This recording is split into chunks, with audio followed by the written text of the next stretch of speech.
प्रधानमंत्री नरेंद्र मोदी पर मालदीव के नेताओं जो विवादित टिप्पणी की है उसके बाद से हैशटैग बॉयकॉट मालदीव्स ट्रेंड जोरों पर है, जिसके चलते बहुत लोगों ने मालदीव यात्रा की योजना रद्द कर दी।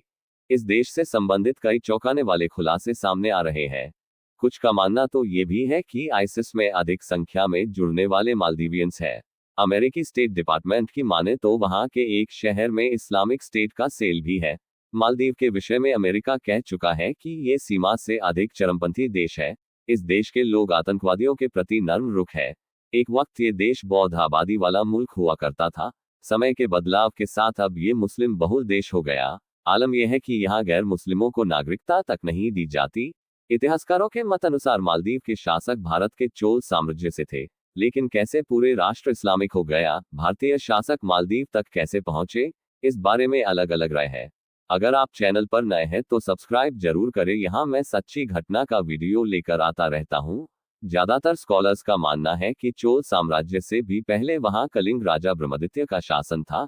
ये 9वीं सदी की बात है। इसके बाद राजसी शादियों के जरिए वहां तक चोल वंश पहुंच गया।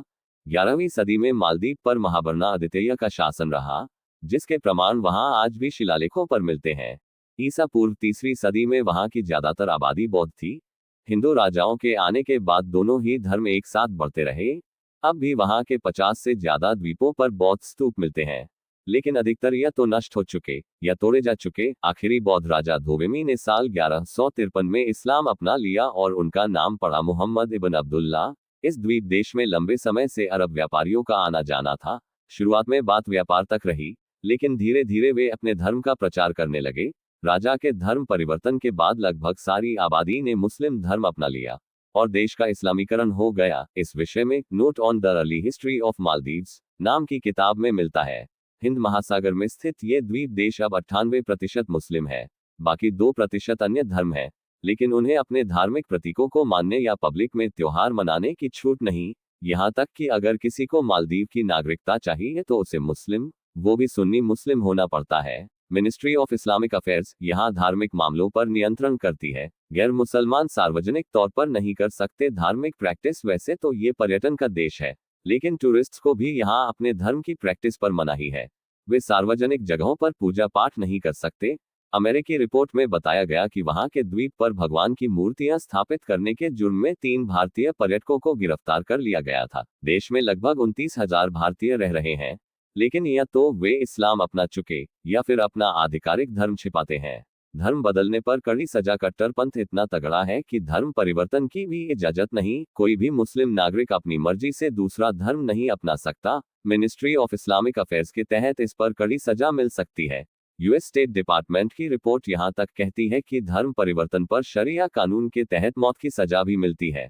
हालांकि मालदीव सरकार ने कभी इस पर कोई सीधा बयान नहीं दिया।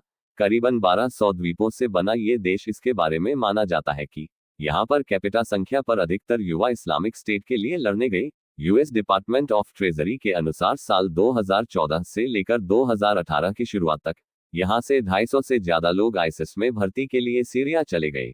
ये जनसंख्या के हिसाब से दुनिया में सबसे ज्यादा है। इनमें से काफी लोग मारे गए, जबकि ज्यादातर मालदीवियन महिलाएं नॉर्थ ईस्ट सीरिया के कैंपों में हैं।